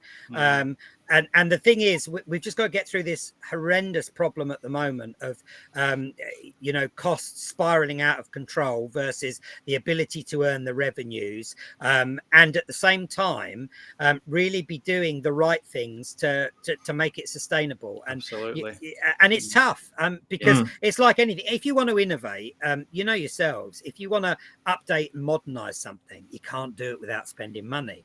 And you're caught in a truly sort of ever decreasing circle of so I can't do this if I haven't got that, and if I haven't got this, that's not going to work. And so it's going to take a group of very brave people to really push this forward. But I honestly believe, right up to my last breath, it's still the most amazing industry in the world. And when you look at how much has come along, it's a bit like everyone was saying. It's funny, I just see the A380 keeps popping up, and everybody say, well, that aeroplane's gone, isn't it? But everybody's thinking, I don't know if it is. I think we might just have to keep it running a bit longer. And, Lufthansa, I was talking to a couple of the guys at Lufthansa last week, and, they've been out resurrecting a couple of their airframes. And although they'd sold some of them off, they'd kept some. And they're beginning to realize that actually, we're going to get back to a world, not necessarily with lots of congestion, but we're getting back to a world where we might not have the staff to handle these things. So actually, one aeroplane carrying a lot of people versus 6 aeroplanes carrying less, it starts to kind of make sense in certain places. And I think that's why, Emirates, a lot of people were saying, back in 2020, this is going to kill Emirates. It will actually kill them because as much of a success story as that's been, the world's largest fleet of A380s, and you're just thinking this is loopy. But they're not shying away from it. and they know that the volumes of cargo there. I mean, they've got days where those A380s have been going into Heathrow and are, you know, carrying 40 or 50 people. It didn't take Einstein to work out that you can't do that forever. And although they've got fairly deep pockets in the Middle East, they still expect a profit. And so they haven't been without their challenges. But, you know, Tim Clark's an amazing bloke, and he inherited an amazing legacy from his Irish friend, and he's done a good job of it. I just think that it's a fascinating watch at the moment. I saw somebody ask earlier about what my favorite Airbus aeroplane is. I think it'd have to be the 350. I think it's an absolutely awesome piece of kit. Having sort of flown on it a few times and spent a lot of time with Ethiopian Airlines looking at what they were doing with theirs. It's just an intuitive aeroplane for pilots. It's a really lovely bit of kit. But of all of the Airbus products, I honestly believe the 220 is a remarkable aeroplane for. I mean, you look at Air Baltic. You know, a lot of people kind of. I've watched Air Baltic grow, and I absolutely love them as an airline. They're amazing, great people. They're a proper family team. Their CEO is awesome. He's absolutely all over. I mean, he's a pilot. He gets it. But he's a pilot who's not precious about being a pilot. He's a pilot who's bothered about his staff. They've been recruiting constantly. They've never laid people off during the pandemic. The 220 was the right choice of aeroplane for them. You know, they were operating the 737s and they had some turboprops there, got rid of them, went all 220, and actually they're now flying non-stop to Dubai from Riga. And if you'd said in the old Aeroflot days that they were going to operate non-stop from Riga to Dubai, people have just laughed at it and said they're ridiculous. They'll go to Moscow. So the fact that they can do that and have those long legs it's a brilliant. And I think London City will find itself, and London City, the CEO there, great Australian bloke, absolutely top drawer. He will do a really good job if he can get the right airlines in there with the 220. He can have a number of destinations that previously were just not available to him. The Middle East, North America, they've just got to get to a place where, I mean, Swiss have been talking a while about, you know, operating a Geneva or a Zurich into London City and then going on to the States.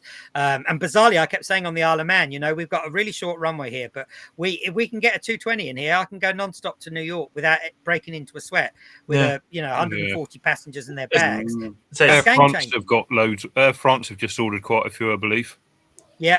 And they're an airline who, as you know, they took the A318 for the very reason of wanting to be able to take lower numbers of people further distances. And actually, the 220 is perfect. It's got such long legs. But still, you know, if you think about where all of this has come from, and I could be wrong, I don't know much about any of it really, but I think where all of this has come from ultimately was the Boeing 757. And if anybody was to say to me, you know, what was the one aircraft in the period of your time in aviation that you truly believe was actually a real game changer, I would say the 757. And the only reason I'd say it is because it was originally designed as a short haul, you know, power up, get high, drop down half an hour later. It was designed for, you know, Miami to Tampa and London to Manchester for Eastern and British Airways. They gave the spec and Boeing nailed it. And then suddenly you find the thing's going 8-9 hours endurance and it's doing amazing things. And, you know, you see this new mob up in Alaska who are about to start flying across the Pacific with it. And you just think of all the things. I am an Airbus man. I much prefer Airbus to Boeing. I know people are in a camp with that sort of thing. Of the Boeing aeroplanes, though, without a doubt, the 757 was the best thing those guys ever made, in my humble opinion. I'm glad you said that. That's my favourite plane. It's a stunning favourite aeroplane, and you know, I've had many flights on 75s, and you know, I always say cling tenaciously to that 75, and it's done the world proud, that aeroplane. When you look at its safety record, it's phenomenal as an aeroplane. I mean, you'd see them at Heathrow. I used to feel really sorry for the poor shuttle crew because you know, it was either a 75 or a 76 first thing in the morning from Heathrow to Manchester, and it was a hot breakfast. That was in those days when they actually bothered and they wanted you to eat. You would literally be in it, and everybody would be running around like headless chickens, making sure that 200 or 300 people all had a hot breakfast, and no one ever missed a breakfast. And they were good days. Brilliant aeroplane. Brilliant aeroplane. In terms of what you said about the 757, a thought that came to my mind as we were talking about the 321. Now, a lot of people seem to think, I'm in the camp of 737 MAX never should have been built. Re-engine the 757, make it modernize it, in any way, shape, or form. Do you think that since the 757s are now sort of going out of fashion, but most airlines are still using them, but if some airlines are pushing them to one side, do you think that the 321, when they've got the Neo brought in and the XLR, has kind of filled that void that the 757's leaving? I do.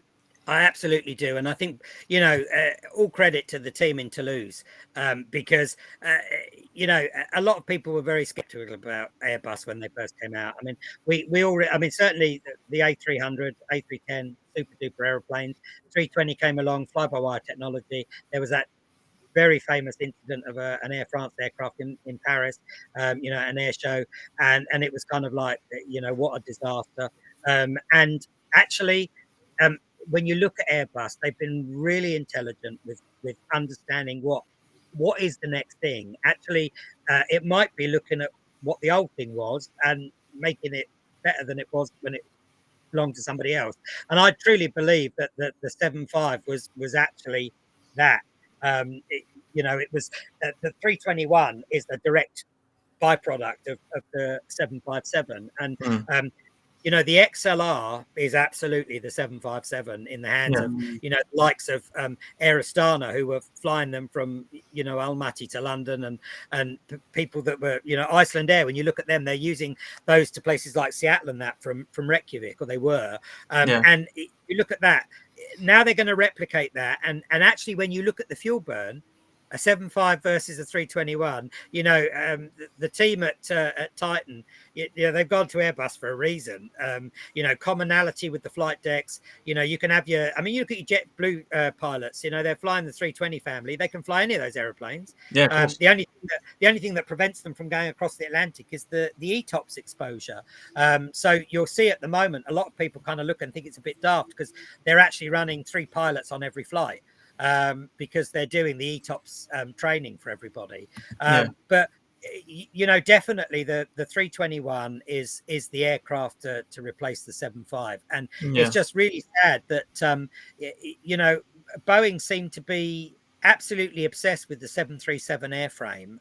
And even though they've clearly rectified the software issues, just a conversation with Tawalde, Ethiopian, we were sat chatting, and he said to me, long before COVID, Jez, we had the whole business of the MAX and that incident in Addis. He said, you can't imagine the conversations I had with the Boeing aircraft company. And I said, actually, Tawalde, I can imagine how tough those conversations were, because they were literally bending over backwards to do everything to not admit they had a problem.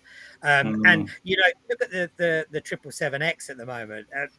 We're seeing similar challenges there, and there's been lots and lots of very interesting things about Boeing, and a lot of people have said, and I don't know, there certainly was a documentary put together that kind of laid the blame at the introduction of the purchase of McDonnell Douglas, because when they bought McDonnell Douglas, the commercial team at McDonnell Douglas became the commercial team at Boeing, and they became really all about the business of what the bottom line looks like.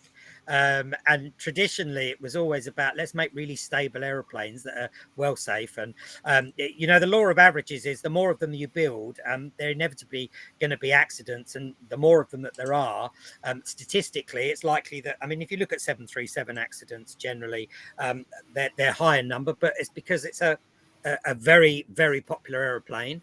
You look at Ryanair, they're operating hundreds of the damn things, and that's just one airline. So I definitely think that Boeing have been in a really bad place for a while. They're struggling to get their product into a really great shape. I love the 787. I think it's a brilliant aeroplane. The 777, when you look at what it's done over the years, total game changer. The 777 in the freight world has dynamized air freight because it's got massive long legs, great capacity for freight. It's a solid bit of kit, does what it says on the tin. I think when you've got something that's really good, unless you can make it really brilliant, kind of don't mess with it. But I think that the challenge for Boeing was always going to be, they kind of wanted a new product, and they want a new product each time. And you need to have a really great airframe around which to build that. So Airbus designing the 320 family was a clever move, because it wasn't about stretches and plugs necessarily. It was about making sure that all of the engine combinations worked, and that you kind of started thinking about missions, because it's all about mission at the end of the day versus the scale of economy. And as soon as that high bypass engine technology starts to creep in big time with the LEAP, that in itself was huge. And it just so happened that Airbus were already in a great space to put those engines on. They got years more experience of proper fly-by-wire technology. They'd had that pain, they'd gone through it. And when you look at an Airbus avionics suite and the system suite underneath the flight deck, you kind of sit there and you think, oh my God, please don't ask me to unplug anything, because I wouldn't want to put it back. I wouldn't know where to start. And we actually filmed a young girl who was an apprentice engineer at Aer Lingus doing just that. And I said to her, good on you, girl. I wouldn't want to do this. Too much of a stress. I think that generally Boeing's going to need to change without a doubt. And I think when you look at Airbus, buying the CS series aircraft and turning that into an A220, 220, great move, because they filled that little plug in their range that they didn't have. It's interesting to see how Embraer are trying to challenge that now with the E2 of the 190 series. And certainly feedback from friends at KLM City Hopper is great aeroplane. They're very happy with it. I think there's room for all of these people. It just depends what kind of airline you want to run and how much money you want to make and don't. So I have noticed that Ryanair have started calling their Maxes 737-800s. And they're trying to say it's a unique configuration, but obviously the kind of accident reports have probably decided that to a point. Yeah, I would say so. I mean, I don't know if any of you remember when the Dash 8 400 Q400 first came out. Oh my God, what an aeroplane. I mean, seriously, and I remember because at the time I'd gone down to do some work with Flybe when British Airways sold off their regional subsidiary to them, so they could get some traction around with the old Embraer 145s. And obviously they were a big operator of the Dash 8, but there were loads of them, dropping down and landing without any undercarriage. And it was all to do with the wiring looms. Where the original wiring looms were re-engineered from the 300 version into the 400, they hadn't actually considered the power dropout that was actually going through these wiring looms from the front of the aircraft to the back, because the extended fuselage meant that they actually needed, bizarrely, to engineer in some booster power to it. And it wasn't until they'd had like 5 or 6 consecutive accidents, particularly in Japan, that they started trying to worry about it. But, some aircraft are just like that. They create challenges. The one thing that Boeing has always been pretty good at up to now has been putting things in the sky that are solid and do what they do on the tin. And I think that it's a bad day when, a computer whiz kid, and we all like computers, or most of us do. It's a bad day when a computer whiz kid is not necessarily being listened to. Yeah. And more importantly, when pilots are telling you there is something wrong with this, and, the bean counter saying there's nothing wrong with it. There's nothing wrong with it. And the bit I felt really desperately sad about, and I take aeroplane crashes quite personally. It sounds a bit daft, but I do. I hate the damn things. A, they're not good for business. And B, with all the effort that we're putting, we definitely should, do our best to make it safe for everybody. But the bit that really shocked me about the consecutive accidents of the Max. There was that one in Indonesia and then Ethiopian. I know Ethiopian Airlines really, really well, and I know how professional they are. And when Boeing were basically saying your pilots are hopeless, I was like, I could only imagine how Tawalde was feeling sitting in Addis Ababa thinking, pardon my French, God damn you people. Seriously, God damn you. Because actually, I really don't think it is our pilots. I think it's something wrong with your epoxy aeroplane, and let's have a chat about it. And then suddenly a few other people were saying there's something wrong with this aeroplane. And then, oh, yeah, there is a problem. I think it would have been a huge effort for them to actually say, we're just going to can it and we're going to start again. I think they were too far down the road with it and they committed too much cash.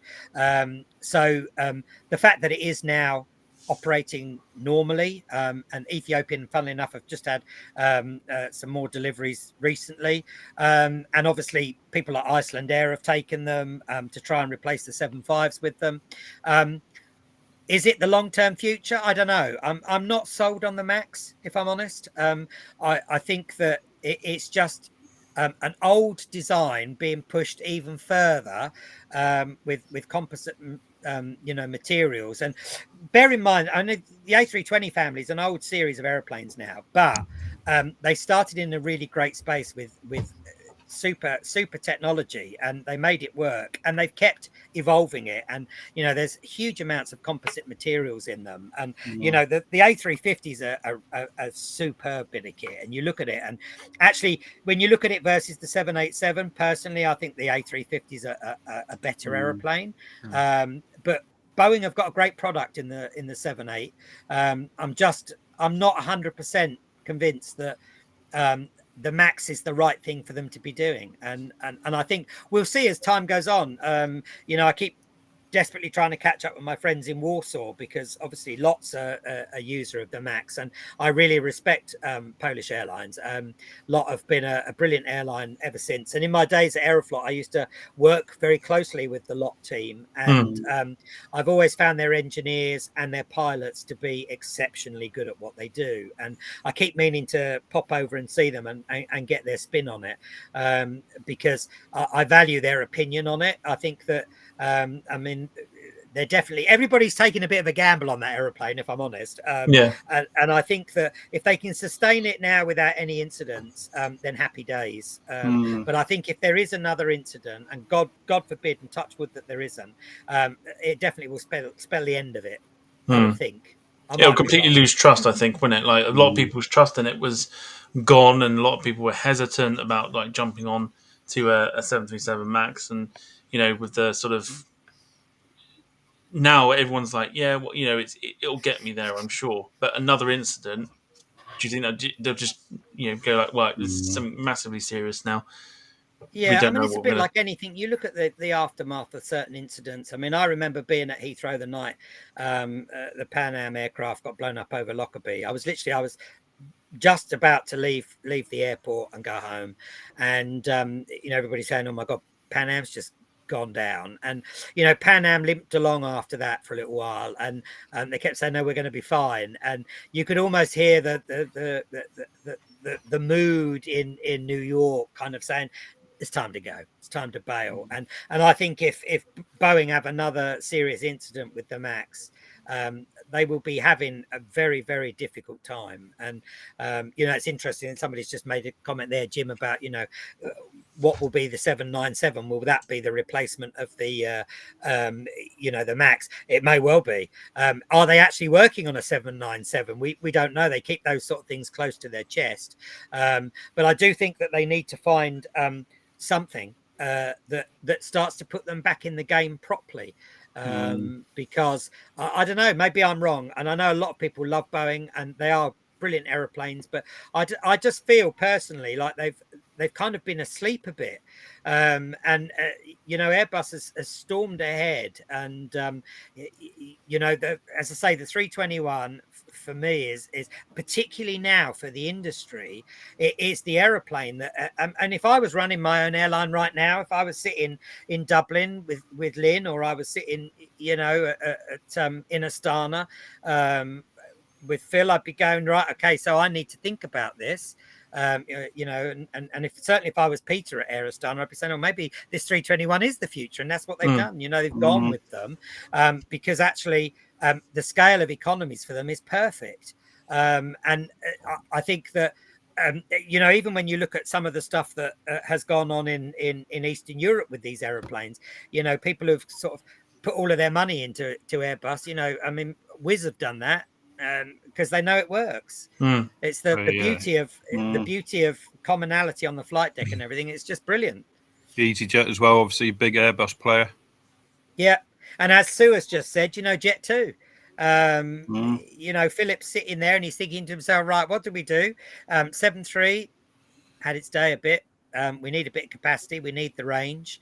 And, you know, when you look at what they like to do, Jet 2, because their entire model is built around taking people on holiday and they get the residual benefit of having, you know, great way of you know, picking up some business traffic, but they like to do stuff across the Atlantic because it works for them at certain times of the year.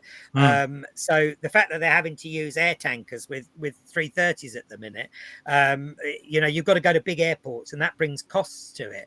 But if you suddenly start offering people, you know, trips to Buffalo rather than to, you know, New York, or you perhaps go into Baltimore rather than to Washington, perfectly great places to go. You can get across with that. You'll have the right number of passengers and you can do it from Leeds if you have to. It's just, it's great. Everything about it's great. Yeah, it's I think that Jet 2 stance of ordering the Neo as opposed to, like, you know, they've got mostly Boeing, they've got some old 321, you know, standard versions of that have come from different airlines and stuff. I think that's probably them going, we're quite happy with this, actually. We're quite happy with the 321. We'll go for the you know, Neos for replacing the 757s. And I think that's what a lot of airlines that maybe have. Well, look at Delta, for example. Delta have starting to get theirs. American have got theirs since they retired the 757s and the 767s and have just got a whole bunch of you know, 321 Neos to kind of fill that gap. So maybe that is a sign of the future where it's like, right, we need something medium to long haul, but we can also potentially run it on short. 321 Neo does the job perfectly. And the beauty of it, of course, as we were saying when we were with the Aer Lingus team, if you think about it, so their 321s at the moment are also doing Dublin, New York, because there hadn't been the volume of passengers or freight. So the aircraft was going out to New York, coming back early in the morning, then doing a Heathrow or a Paris, going back to New York. Fantastic aircraft utilization. And the beauty of it is you haven't got to go around looking for different crews because the crews can all fly the damn thing. They're European crews. And funnily enough, Louise, you know, she'd been a pilot with Aer Lingus her entire working life, bless her. And she said the idea of flying across the Atlantic filled me with dread. And she messaged me the other day. She said, I've had an entire month of transatlantic and I've loved it. So I said, see, girl, you should never say no till somebody asks you. So yeah, but yeah, definitely the 321 is an absolute game changer. Fantastic.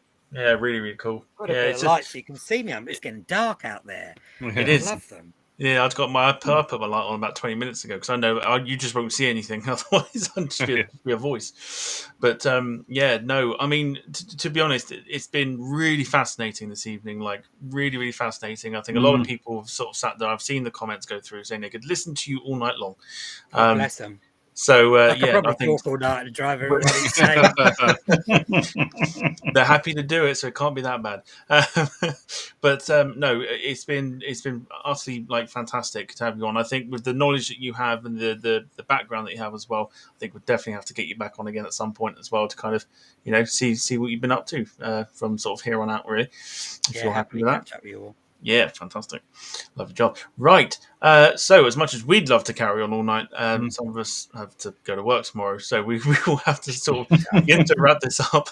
But part of the show first where we do some shout outs. So if anyone has any shout outs in the comments, do feel free to put them in there and we'll show them on screen as we do ours. We told Jeremy that we'll put him on the spot. So we will. Jeremy, if you'd like to do some shout outs to whoever and whomever you may. Yeah, anybody that's in aviation watching this, thanks for watching, really.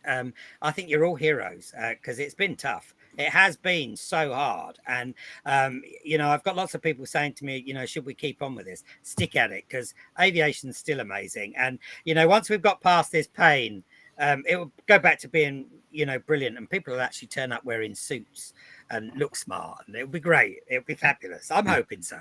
It'll probably be the last thing I do, travel smartly on an aeroplane and be shocked at the state of everybody else. But, gone are the days of being suitable for upgrade. But yeah, no, shout out to everybody. And thanks for everybody that's joined us. And it's been amazing seeing, the comments from everybody. And, I'm seeing things like Wardair popping up, and I'm thinking, fantastic. What a great little airline Wardair were.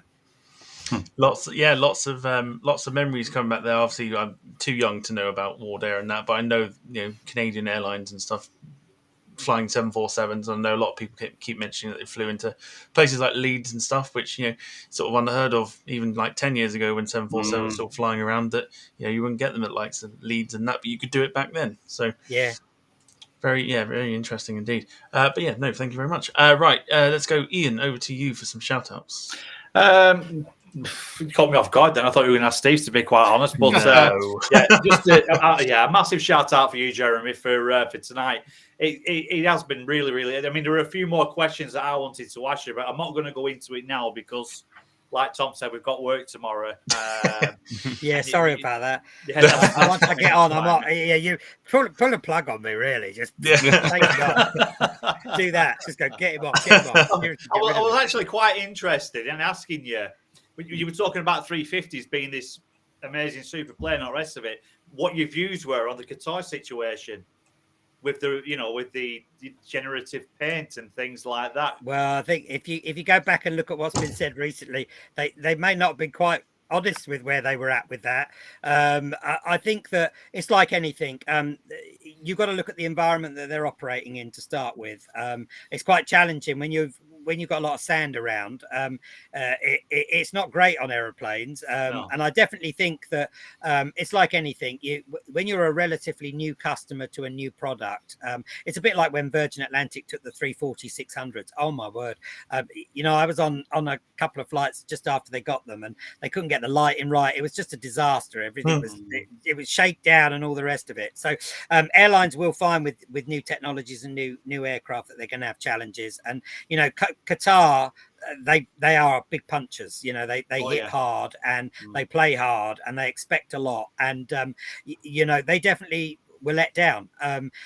But I don't think it was entirely down to the Airbus situation. I think some of it's the environment, and they've learned, and Airbus have talking to them about solutions. And I think that given the way the world is at the moment, as much as our dear friend Al Backer may not like what's going on with it, he knows that is an aeroplane that his airline needs, because it fits their profile perfectly. When you look at some of the I think the thing very quickly, because I know everyone wants to go home and go to bed and all that kind of nonsense, but if you actually look, take Turkish Airlines in Istanbul, take Emirates in Dubai, Qatar and Etihad. You look at those carriers and start looking at some of the places that they're now flying non-stop to, that 20 years ago you'd have just said you're not going non-stop to those places. You see people coming out of Istanbul going to Rio de Janeiro and Buenos Aires and places like that, and even when you look at some of the stuff that Ethiopian is doing non-stop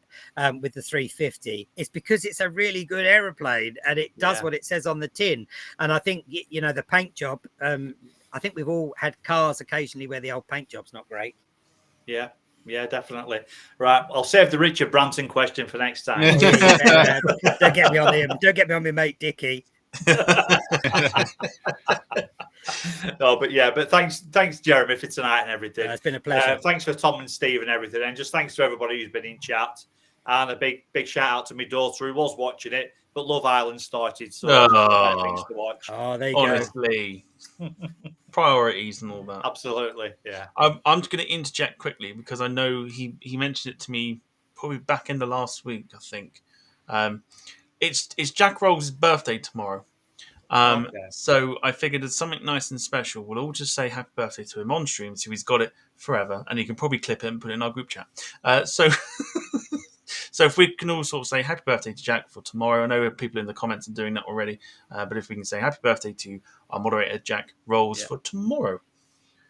Well, Gonna happy go birthday, first, Jack. Yeah, happy birthday, sausage. You know, when you try and get people to say it at the same time, especially like doing like this, it never works. Should have done a 3, 2, 1 Never countdown. works. Never works. But there you go, Jack. Happy birthday I for thought you were tomorrow. gonna try and make us sing. No, absolutely not. Oh, no, that I'm would not, be I'm not fatal. one of those. No. You'd suddenly get an intermittent computer issue at this end. I have to get the old dial up again from the 90s or something. Exactly. All right, Steve, over to you.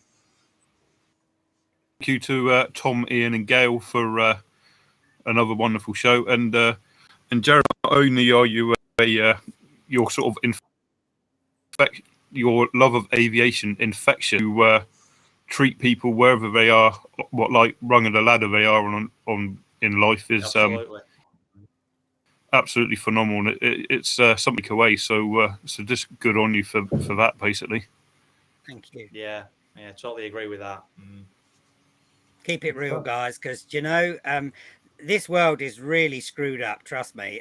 And when you think about the people tonight, there's one thing that connects all of us, and it's a love for something that is just amazing. And as much as you can put the news on and be very depressed by rising fuel costs or whoever's going to sit in number 10 tomorrow, good luck with that job. But the truth is that there's lots for us to be really happy about and to be glad about. And, that's why when Tom said, would you mind doing this? Absolutely. Why, it was only meant to be, 10 minutes, he says jokingly. For me, if people want to kind of understand what it's like to be in aviation and see the truth of it, I'll talk till the cows come home, because it's really important. And it's great to see so many people kind of saying, yeah, absolutely brilliant. That's where we're at. We've got a lot of really, really dedicated people who are struggling like hell at the minute. And so people like you that are out there that love aviation and want it to be something that we're all happy with, is just good for us. And so, anytime you want anything, just give us a shout and I'll very happily do what I can to help. Fantastic. 747 window to make a clock with. Yeah, when I next go to Victorville, I will make sure I've got my large hold all. I thought you were offering me a seat inside of you then, Jeremy. Oh, yeah, you could do that. You'd be very welcome. I tell you what, Victorville, I've walked out of there with some right old flotsam. In fact, I may have to have a word with my friends at Lasham and see if we can't find you a couple of old windows. There we go. Lovely. You heard it here first, right? Okay, we're all getting one. Here we go. No, that's fine. I'm just going to do very, very quick shout out. I'm not going to keep everybody here, but Jeremy, very cliche. It's been very like a pinch me moment, because, like I say, watch you from airport when I was younger, and now you're here like chatting to us. Never thought it would happen, but thank you for dedicating your time with us this evening to sort of fill people in on sort of your aviation background. And hopefully, like I said, we'll get you back on again soon and sort of catch up with you, see where you are. And everyone loved it. Everyone could sit and listen to you, whether you think they wouldn't or not. But it's been it's definitely been a lot of fun. Thoroughly enjoyed. And I'm not in a an hour early room, next by time. the way. I've just noticed that the pine roof of I'm in a little summer house. It's fabulous, but I'm sweating my bits off here.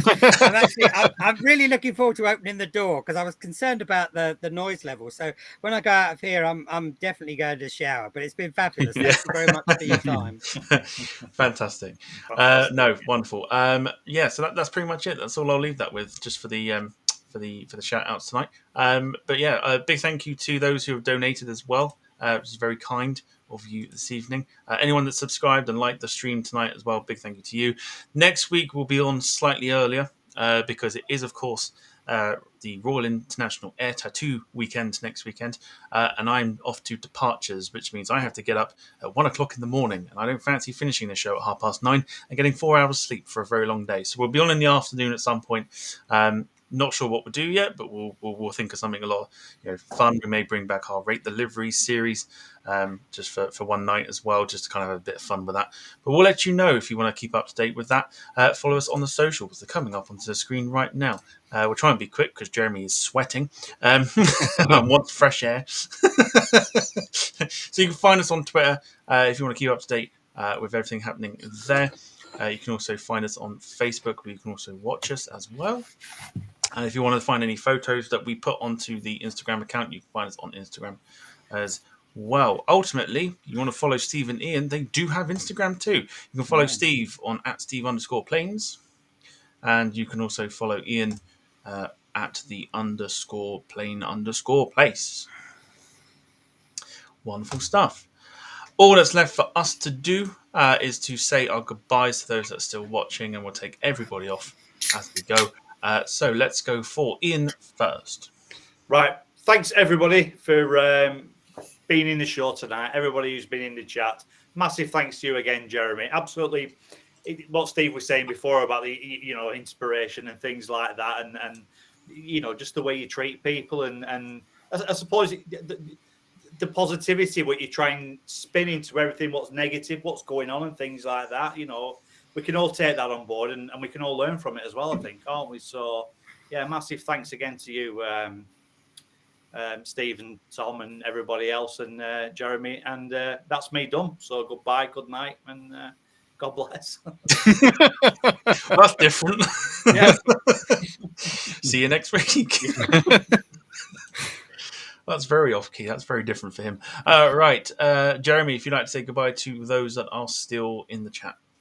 Indeed. Thank you very much, everybody, for joining us this evening. I've lost 35 kilos just sitting here in this sweatbox. It looks like a Swedish sauna. Absolutely fantastic. Keep loving aeroplanes. Keep loving everything that we do. And I will, be like the Terminator. I will return at some point, and I'm sure we can pick up the conversation then and start chatting about old Dickie, bless him. Have a great evening. Take care. Ian would be he'd be great about he'll feel great about that. So we'll let him know. He's disappeared at the moment. We'll let him know. See that. Happy days. Thank you very much, Jeremy. You're welcome. All right, Steve, in the most Cornish way, not Cornish, Dorset way possible. If you Cornish, don't ask. It's the way. It's all the same. In the most Steve way possible, if you'd like to say goodbye to those still watching. Right. Thank you, everyone, for tuning in. All right, cheerio, my lovelies. Stay safe, stay sexy, and until next week, happy birthday, Jack. Have a good one, mate. All right, cheerio now. Good stuff. Wonderful. Not much for me to say apart from we'll see you next week, next Sunday. Time to be decided. We'll let you know, but it will be in the afternoon, not the evening, for some more fun and games. So see you next week. Take care. Have a fantastic week. I nearly did that then. Bye.